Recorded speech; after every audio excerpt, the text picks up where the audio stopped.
Hello everyone, so I am at Mount McKinley in Alaska now, or formerly Mount Denali, and this is my 50th state. I have been to all 50 states. Some states I'm going to have to go back and re-video because I'd lost some of the footage, but I'm here. I'm not doing a whole lot. I just had a total knee replacement a couple weeks ago, so I am just doing maybe a half a mile walk at a time, just to get a little bit of exercise in. I can't do a whole lot right now, so I'm going to get as much footage as I can. I did a boat tour already. I did a little train, and today I did a bigger train to Mount McKinley. I hope you liked the video, and I will talk to you later. Thank you for watching. There's no chance in hell somebody's going to arrest you. It's something that people do literally dozens of times.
Miles south and terminates at the Valdez Marine Terminal, Valdez, Alaska, on the shores of Prince William Sound and the Gulf of Alaska. It was built from 1973 to 1977 and has a diameter of 48 inches. What you see here is not the actual pipeline. It's inside there. It's 4 feet in diameter. The average thickness of that steel is about 5/8 of an inch. They've got insulation wrapped around the outside of that pipeline. What you see here is the outermost steel sheeting encasement to protect it all from the weather. I served and continue to serve as the legislative aide to staff for the Alaska State Senate, the state legislature, when they're in session. I just came back into May as they adjourned. I'm fairly well acquainted with our state budget system here and can tell you that a substantial amount of the state of Alaska's revenue, with which we finance our state public infrastructure, that includes things like our ports and roads and harbors and airports, our Alaska state court system and the judiciary, our state troopers and the correctional system, our fish and game management, our wildfire suppression services, our K-12 public schools, the University of Alaska. A substantial amount of the revenue used by the state of Alaska to finance all that infrastructure is derived directly from the oil in this pipeline. It has been and largely continues to be the lifeblood of our economy here in Alaska. Well, that concludes the presentation I had in mind for you folks. We got lots of time for questions later on. For now, though, we got a great trip through history to share with you at the bottom of this hill. I want to thank you again for coming out to Dredge 8. All aboard, please.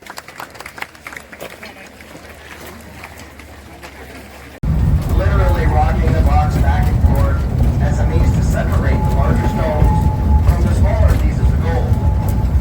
And we've got our own rocker box corner on your right. Shortly, they would lose their shirts broke.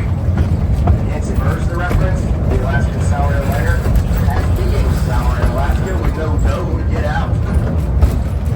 It was often much more lucrative for those independent miners to instead spend their winter times fur trapping and trading and offer their summertime services to the larger mining. And you've got a great risk of cave-ins that way. When the summer times would come, they'd seal these shafts off to keep it nice and cool down there. They'd proceed to wash through all the material that they'd excavated throughout the winters. After that, a loaded ore car or wheelbarrow, lowering one of these iron muck buckets or kibbles down the shaft, they'd unload the ore cars into these buckets, hoist the buckets back up, run them along these cables like you see, up to that pole, called the gen pole. Eventually the buckets would catch, swivel, dump their load, then come coasting back down empty to bang into these logs here and be reset for the next load. Just about something anyway, you get the picture, like that, but all winter long. And therefore those piles would get really big. So they would erect new gen poles and stuff. Go after all the tiny stuff they left behind that they called the waste of these hills. Way over there in the distant north on your left, and had them start digging a giant trench, 10 foot wide and buried from 4 to 10 foot deep for 90 miles. This giant trench became known as the famous Davison Ditch, and it wound its way through the tops of those hills over there as far as you could see. The Davison Ditch served to divert the Chattanooga River, and thereby provided them all those thousands of gallons of water necessary. And it was a gravity-fed system, which is to say that there was not one stick of wood burned, diesel fuel, or coal consumed to move that water along that ditch. It was gravity-fed, graded at 0.04%. Nice, gentle, even flow. At strategic locations along that ditch, they would construct a dam so they could siphon off some of that water and direct it toward whatever mining operation they wanted to. In fact, at that point, they had a surplus of water that they were then able to sell off to smaller independent placer mines to include, for example, the Beaver Creek gold mine, just like the Beaver Creek train that you're on. So at that dam would be a big valve onto which they'd connect a giant pipe. It started off at over 4 feet in diameter. And as they piped that water downhill, they'd use pipes that got smaller and smaller and smaller, such that by the time the water got down here to ground level from those distant hilltops at that elevation and was then shot from these 3-inch hydraulic giants or water cannons, there was an incredible amount of pressure built up behind these cannons to the tune of about 300 pounds per square inch coming out of the tip of this nozzle. You know, one of these days I'm going to have this thing functional online. I'd be able to douse every single one of you with this thing right here. Cool everybody off real good. Knock you right off the train with it too. They would use these water cannons to absolutely blast away all of the overburden. If you turn your attention now to the distant horizon, that tree line way over there on your right, that is the original elevation of this very valley that we're sitting in right now. They cleared off 150 feet of overburden with nothing more than the power and pressure built up behind all those water cannons. Now the goal was to expose this gold-bearing gravel here. The Denali Coal Company built that power plant, ran a giant extension. Now in operation, these dredges would do 3 simple things. They would gobble up gold-bearing gravel, they'd swallow the gold, and spit out rock.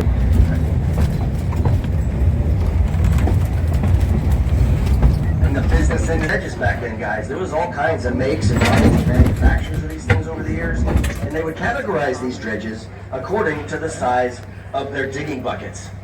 In this instance, oddly enough, Gold Dredge 8 was technically a Category 6 dredge because each one of those buckets would hold 6 cubic foot of material. The Gold Dredge 8 had 68 of these number 6 digging buckets in her digging chain line in a continuous feed, 24/7. Top speed of that bucket line was about 22 buckets a minute. If you do the math, in a 24-hour shift, this thing would gobble up, process, and spit out about 6,000 cubic yards of material. That's a lot of earth. As each one of those buckets would scoop up a load of gold-bearing gravel from the bank of the pond, each one would then clunk and clang its way up. It swallowed down inside the belly of the dredge into what was called its trommel. And if you're not acquainted with a trommel, imagine it's just like the inside of your washing machine in your laundry room, but the inner basin of the washer, the part that's all perforated full of holes. But this one was scaled up huge. It was 6 feet in diameter, 36 feet long, opened at both ends, laid down at an angle, and slowly rotating as poke into the pan, and then set the poke sack aside. We'll pick that up for you later. The first thing you want to do then is drown it with lots of water and begin to stir and shake it up vigorously to get it good and loose. See, the water and this agitation helps create a void or a space between the sands and stones and allows the heavy gold to settle between the spaces to the bottom of the pan. That's where you want the gold to be before you pour anything out of here. So, step one is lots of water and lots of shaking. Just get after it vigorously. Want to hear the stones rattle and grind inside that pan. This is rock and roll, baby. Jerry Lee Lewis would have made the best gold panner in the world. A whole lot of shaking going on. Now next I want to introduce you to this angle. This angle is very important. I'm going to talk about this a lot. These gold pans are designed to be held and used at this angle right here. Let's call that, say, about 45 degrees. What's happening as you start off flat and level and you're shaking the pan, the gold settles to the bottom. You then introduce this angle. The gold has established itself on this bottom plane. And with that angle, it then forces it to slide down that plane until it intersects that bend in the pan. That is now the absolute bottom of the pan. It's easier to grasp this if you look at it from underneath. With this angle, it slides down that plane to that point, right where the water is dripping. Note that this point is lower than the lip of the pan. The gold is stuck right here. It cannot leave the pan. I also call this spot the pocket of the pan, or if you can try to conceptualize how it might make a wide letter V, and we're settling the gold into the bottom of that V. So we don't want to pan flat anymore because that scatters the gold all over the place. You have no idea where it is. Right on the surface of the water, and at that angle, I'm going to now push straight down and lift up. Again, right on the surface, push down, lift up. As I'm lifting, I'm kind of tossing the water out. This time, focus on the water. Look at that water carefully, down and up. It rushes in like a wave on the beach and skims just the topmost layer of sand off that pile. There's no gold in that top layer. The gold is in the bottom, in the pocket. So we're going to just repeat these 2 simple steps. Step 1 is to shake it at the angle. That settles the gold into the pocket. Step 2, to get rid of some sand, I stop shaking. Right on the surface, we go back to the beach with it. Push down, lift up. I dip it at the beach 3 or 4 or 5 times. And repeat until we're down to a tablespoon or 2. Now a few words of caution. First of all, we don't want any big stones, okay? Just the biggest ones, say about thumbnail size or bigger. The large stones tend to disrupt the beach wave we're trying to make. So any big ones, I've got my angle in place here. I've got the water, I break the big ones up. I use the water to rinse them off good. You can set the large stones right into the tub or throw them into your neighbor's pan and let them go down there. Back to step 1. I'm shaking it at that angle. Step 2, back to the beach, dip it down and up 3 or 4 or 5 times. And repeat. Now another word of caution, if I turn this pan around and I'm panning toward myself and I'm getting after it, what do you suppose is going to start to happen? You're going to splash water right down your britches. You'll thank me later, pan away from you into the tub. If this water were a little marble, I'm going to gently roll that water marble over the sand and bring it back to the bottom. I brought a bit of sand with it, see? I roll my marble again, back to the bottom, more sand drifts off. The sands are light. Ignore it. Keep your eyes up here for things that don't want to move. That gold is dense and heavy. It's on the bottom. It'll be the last thing you see as we open up that pocket. It reveals itself at the very, very end. Eventually, all the sands and stones are going to drift away from it. And that heavy, heavy gold. Pay no mind to that piece right there. The heavy gold remains behind. That's just sand now on the bottom. And you're ready to recover the gold. I'll come into this camera lens to try to give you a close-up of that if I can hold it right. Where am I at here? Let's see. I'm pointing at it there on the top. Also, pour all the water off. We don't need water anymore. The gold's still going to be damp. Okay? Put your heavy things with you as you step off of here. Those of you on the right side.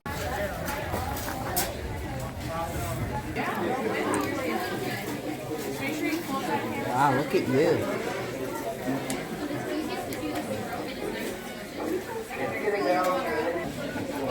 Okay, I got some gold. They helped us pan and showed us how to do it. And there you go. How exciting.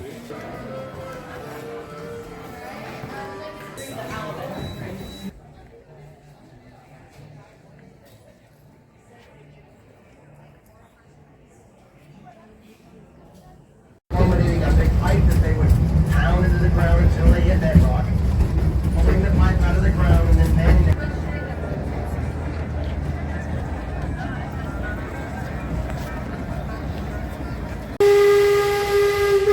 And for heaven's sakes, folks, please do not miss this very emotional farewell off to the starboard side.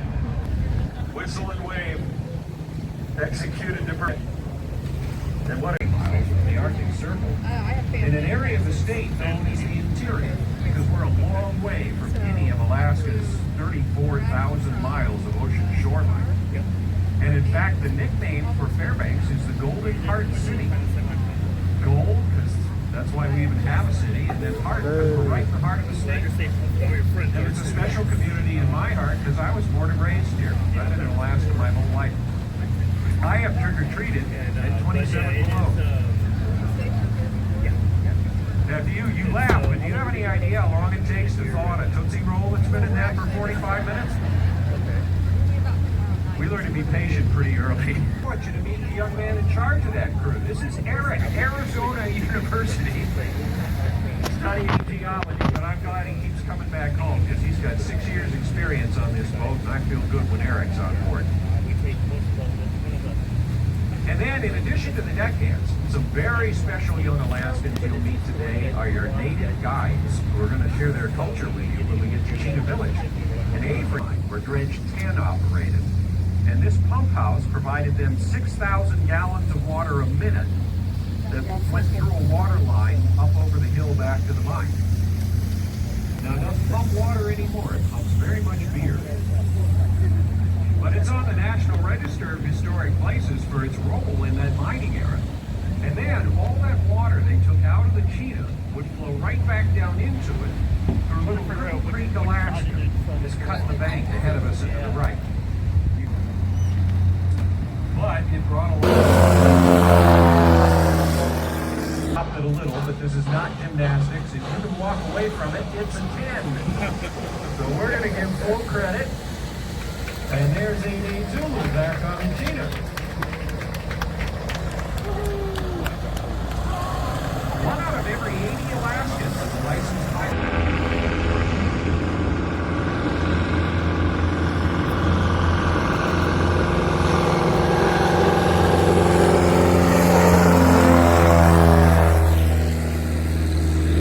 Chainsaw for windows and doors.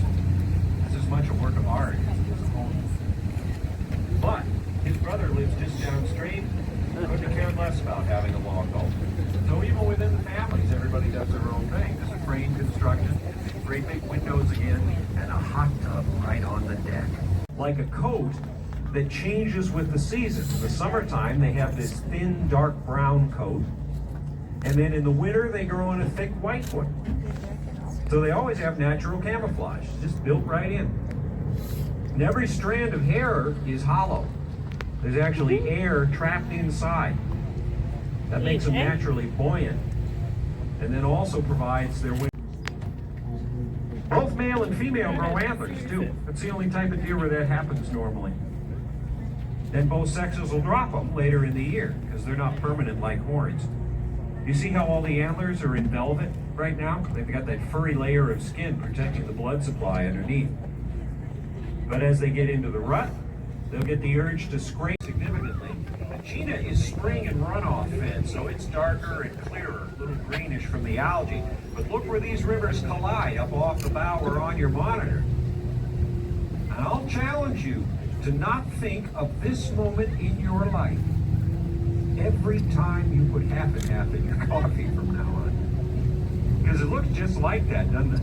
There's a whole bunch of silt in the tannin, crushed up rock that's actually so soft and fine, it isn't any grittier than baking flour. With your parka, and it is fully traditional, except for that big zipper right down the front.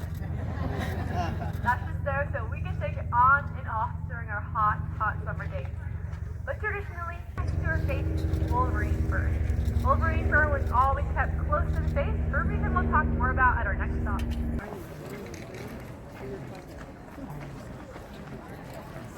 Alright, the area that you're seeing today is modeled after the fur cover. Once we get back home, we need somewhere to store all of our valuable pelts. And that leads me to the structure I'm sitting on. Now this here is what we call a cache. Cache is actually the French word for storage or hiding place. And that is exactly what we would use these for.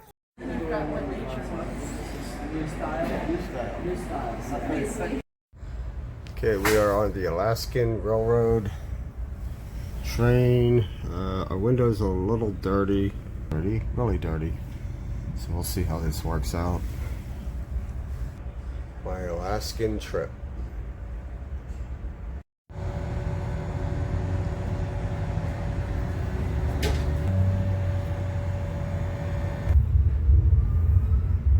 Now that is the end of our train. After that, it becomes a different company. In this Alaskan area.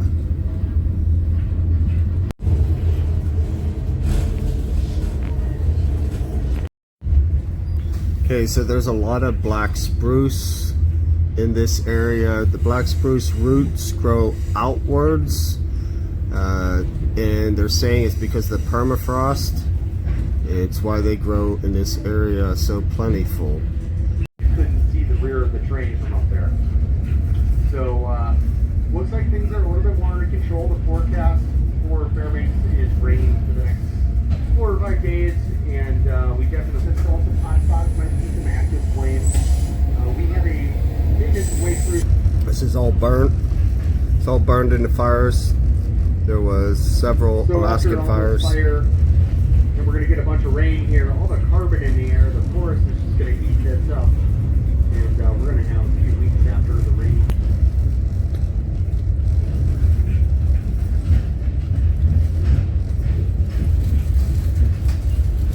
Starting to see the banana town over here on our right side. Be ready. And maybe have your cameras out a minute. 05, one of the first. So this is the top of the train. There's a few seats up here that you're allowed to come up here for 20 minutes at a time. They're saying it's a higher vantage point, so in some areas you can see over the trees.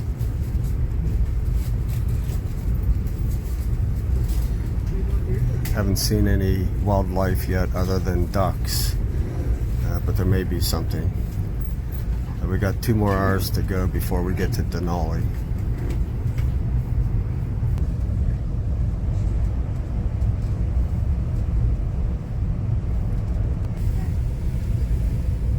On the left.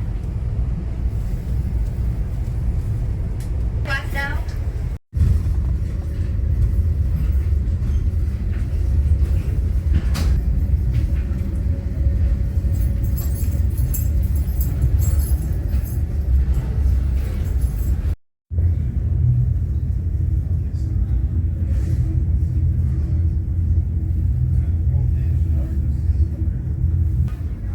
And then coming, and I'll point it out for each part of me.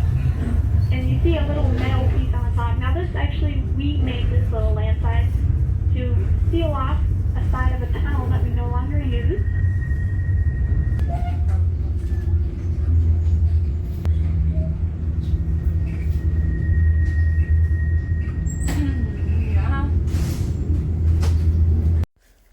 Okay, so we did a 4-hour train ride, Mount Denali, and we are on the Triple Lake Trail, and we are hiking about a mile or 2. We could go as far as a 5-mile loop, but I'm not going to.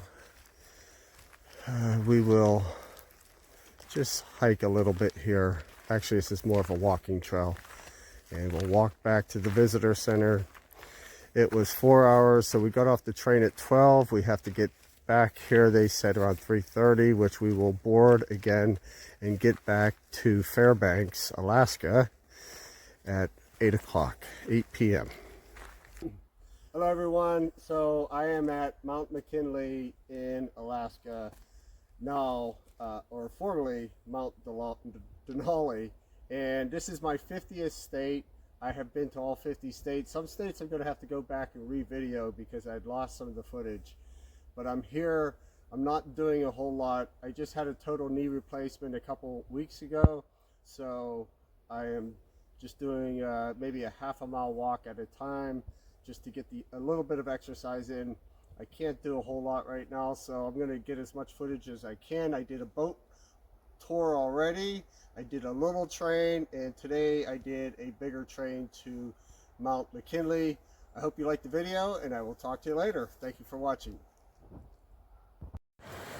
Okay, here's a bridge up here. I don't think this is the suspension bridge. It's a nice little stream. Japan for gold. In the water when losing like.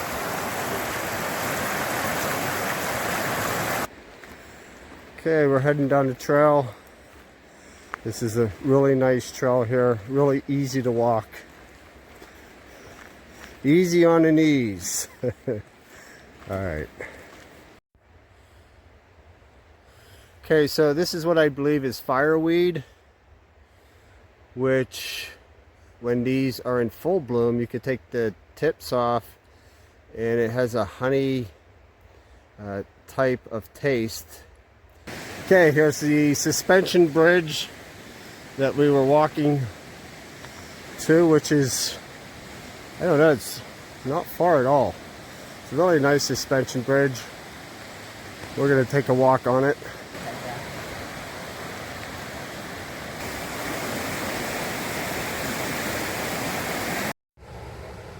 Okay, here's a survey marker, General Land Office survey.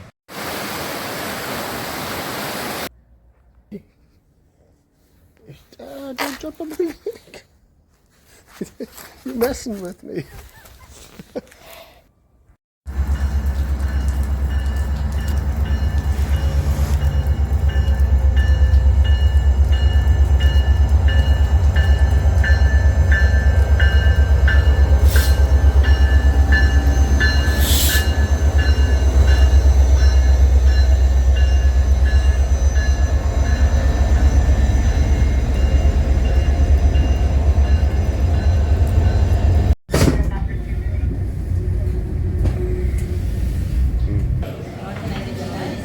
We're at the cookie jar. Hello everyone, I'm at Santa's house. I just came out of the Reindeer Academy.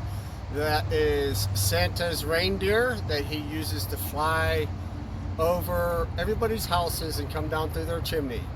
And it was a really fun experience. We got to pet the reindeer, feed them. They are really food oriented. If after you feed them, they just want to walk away from you. But it's really cool to be in here. I recommend if you get up here to Alaska in Fairbanks to take a look at the North Pole in the Fairbanks area. You've seen the 40-foot North Pole that I videoed inside Santa's house and everything that went along with it. I hope you liked the video, and I will talk to you later. Look at that. All of these yummy but unhealthy foods.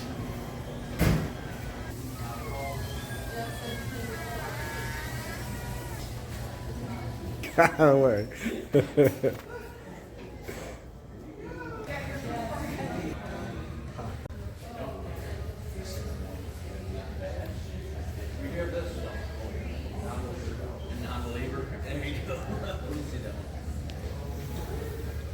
Hello everyone, I'm in Santa's house at the North Pole. Welcome. And it's not that breakable, okay? It's not a camera like the photographer.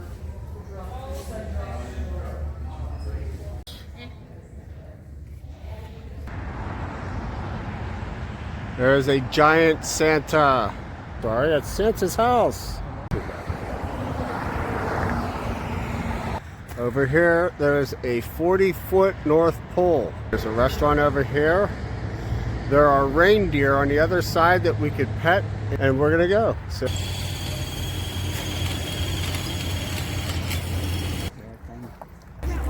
So we're going in to see the reindeer. This Prancer, he's 4. No, you have Oh, they some. sucked that right Hi, down. Prancer. Here you go. Quick. Okay. I mean, you feed them a lot of these? I mean, like, Yeah, they get fed every day. like, do they? Up to 6 pounds a day. They.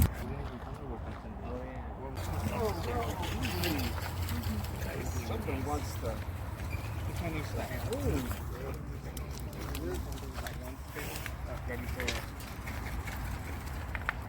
Kind of just like snack.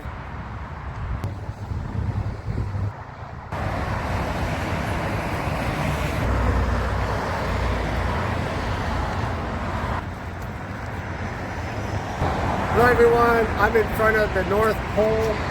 It's 101 St. Nicholas Drive, North Pole. I recommend you coming out here if you're in Alaska near Fairbanks. This is a really fun place to be. I'll talk to you later. Okay, I'm walking up to Felix Pedro Monument. On the other side, I'm going to show you, this is an area where you can mine for gold. So here's the Felix Pedro Monument on July 22nd, 1902. In the creek opposite here, made the first discovery of gold in the Fairbanks district. And then on the other side, I'll show you a sign that says you're allowed to mine for gold in this area. There's a restroom right down from here. Men and women's restroom. If you want to come to the monument, just know that this is here. And I'll take you on the other side. Okay, so this is on the other side of the monument. As you can see, that this is owned by the Pioneers of Alaska. Number 4, number 8 owned this discovery claim, where the Felix Pedro discovery gold was made in July 22nd, 1902, and they're giving you the rights to mine here without any mechanical equipment. No camping allowed, they're saying. Mine at your own risk. I was here earlier, I didn't have any luck. This is the stream.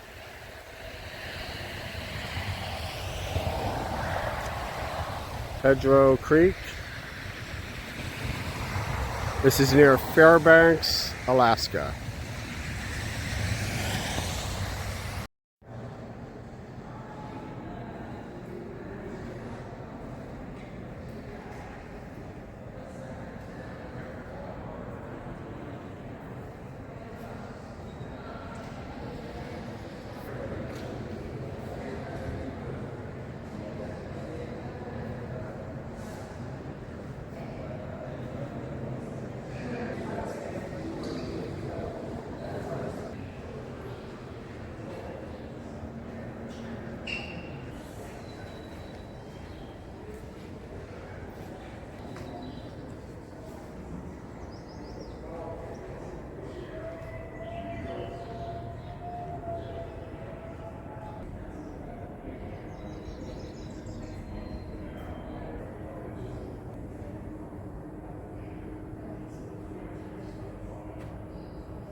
heading down to Palmer, Alaska.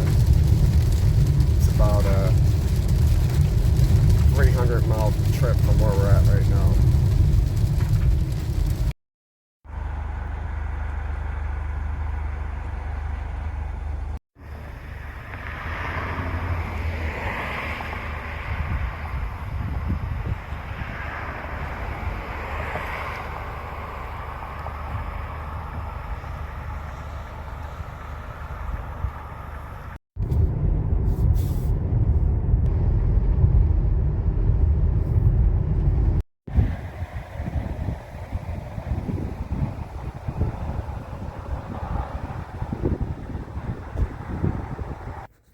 Okay everyone, this is cabin number 4. I'll show you the outside later.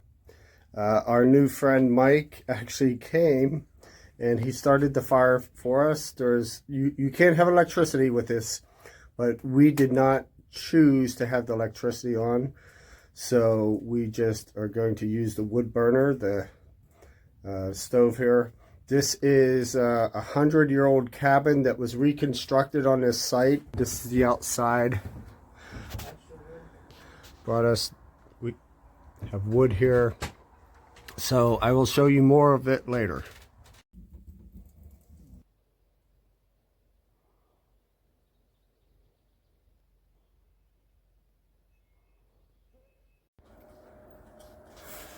Okay, so this is our cabin. We cleaned up and we're getting ready to go. So I was told this was reconstructed. This was built to hold some men when they were constructing the highway. I guess it's Alaska 3. I'll find out more information. I'm going to go over and talk to the gentleman's name is Mike. There's electricity in here. We elected not to have any electricity. We really don't need any. It doesn't get dark here. Right now it's first week of July. Maybe we're going on the second week now. But the sun goes down at 11:45. But it stays light all night. It's sort of like almost like a dusk. Doesn't really get dark. And then at 4:30 a.m. I woke up at 4:23. I've been waking up at 4:30 almost every morning. It gets, sun comes up at 4:30. So it stays light 24 hours. It doesn't get dark here in July. Yeah, this is a beautiful place. Beautiful scenery. Look at that, that's beautiful. I could wake up here every morning. Might get bored of it after a while, but I think it'd be a long while. Yeah, this is beautiful. Okay, so there's Mount McKinley. It's hard to see because the clouds are still there. I might come back a different day, or come back probably a different day to try to this here. It's really, there's cloud coverage. You can see the mountain, Mount McKinley right there. The clouds cutting it in half. I'm going to stick around here for a little bit longer and try to get that.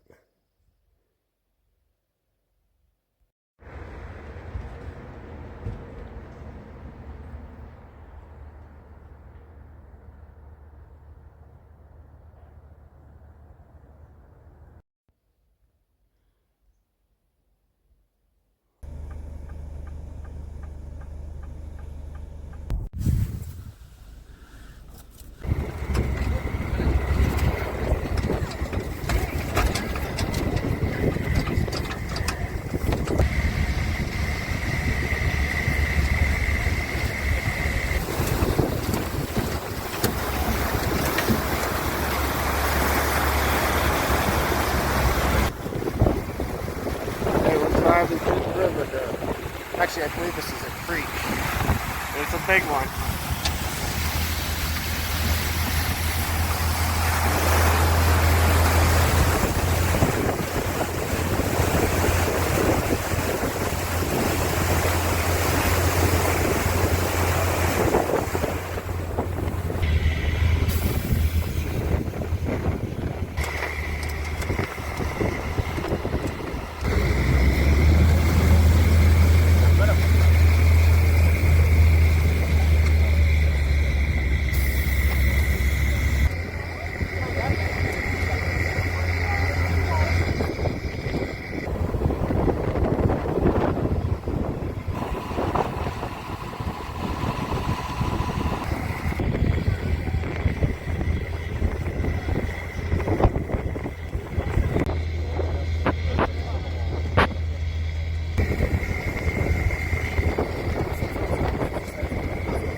Okay, there's a bear up there. It looks just like a speck. We're looking at it through binoculars. Hello everyone, I am at Knik Glaciers. The lake doesn't have a name, I was told, because this all just melted not too long ago. They didn't even name the lake yet. So it's an unnamed lake, I guess maybe Knik Lake. But these are the Knik Glaciers.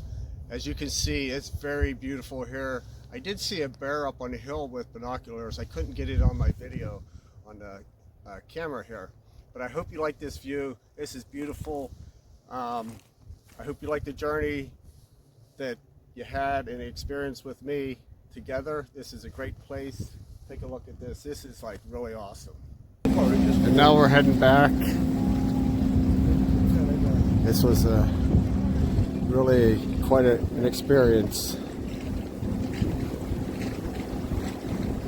I hope to make it back someday. I hope you make it here someday.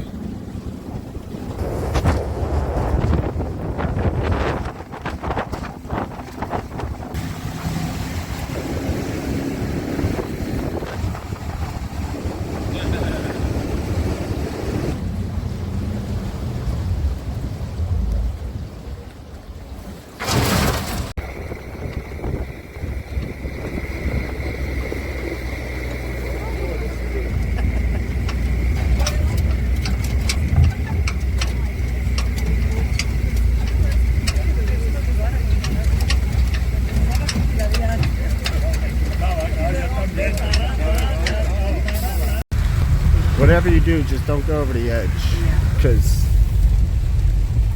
you don't want to do that. I can't see, but yeah, it's steep. There's no guardrail, and it's raining and wet, and it's just an exciting drive.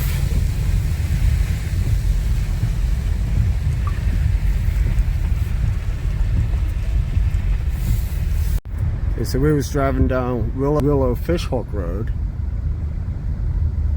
and I don't know how much farther, but I think we're going to connect to Hatcher Pass. But right now this is Willow Fishhook Road.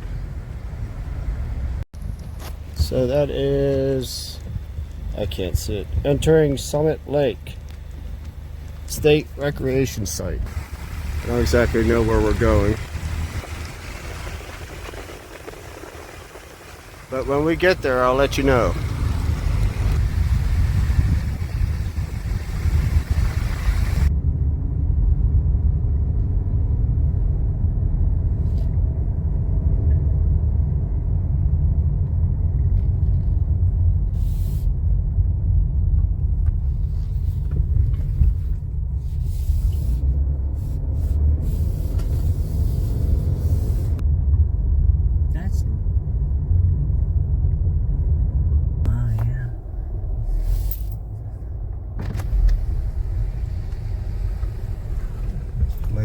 It's really foggy right now. If you went over the edge here, you would go into the lake.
Okay, we gotta pay to go. Welcome to Independence Mine, State Historical Park. State Historical Park.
At Independence Mine Building.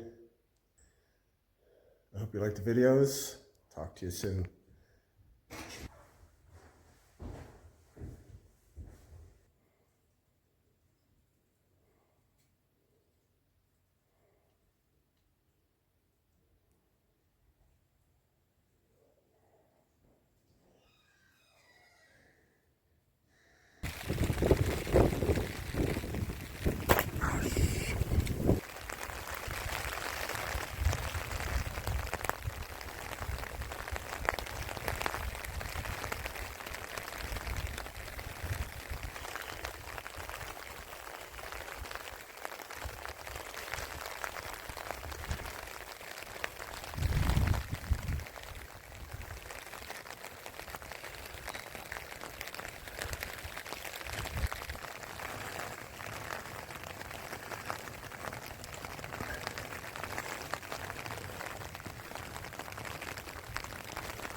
Okay, it's 6 o'clock. It's closing time up here.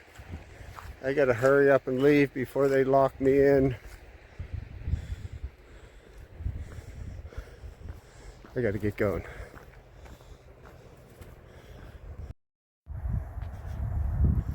Okay, we are in a canoe, and this is very fun and exciting out here. This is on a private lake, and we are in Denali State Park. We had just camped on the other side, and we are now in the canoe, just relaxing. The sun came out, it's beautiful right now.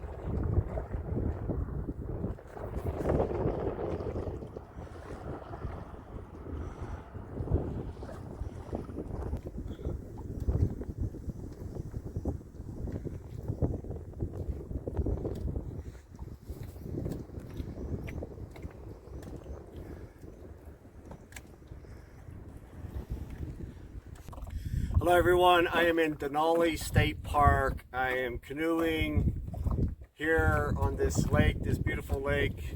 I hope you liked the video, and I will talk to you later. Thank you for watching.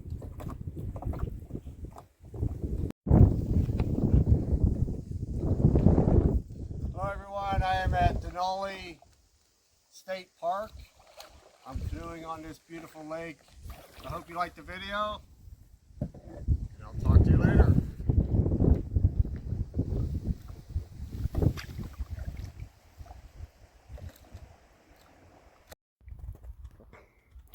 Okay, there's Mount McKinley over there. The clouds are somewhat covering it. We're going to see if we can wait the clouds out. We're hoping that we'll be able to see it.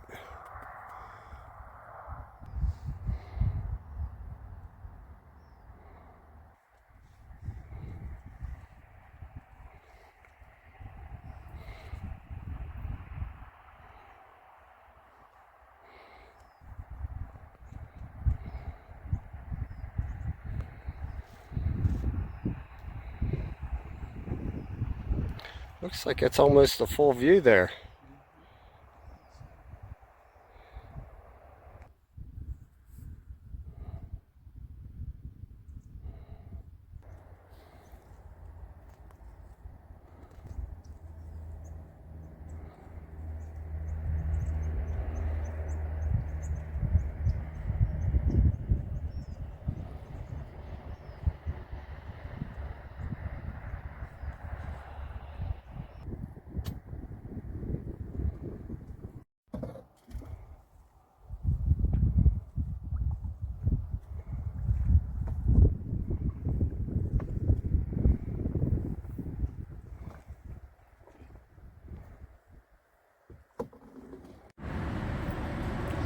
Valley Hotel coffee shop.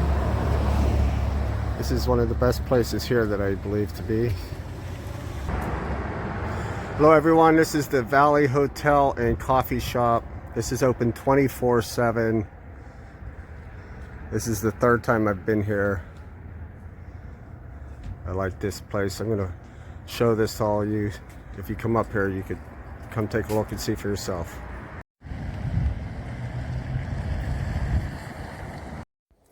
Okay, so the squirrel jumped on my leg and it made me bleed.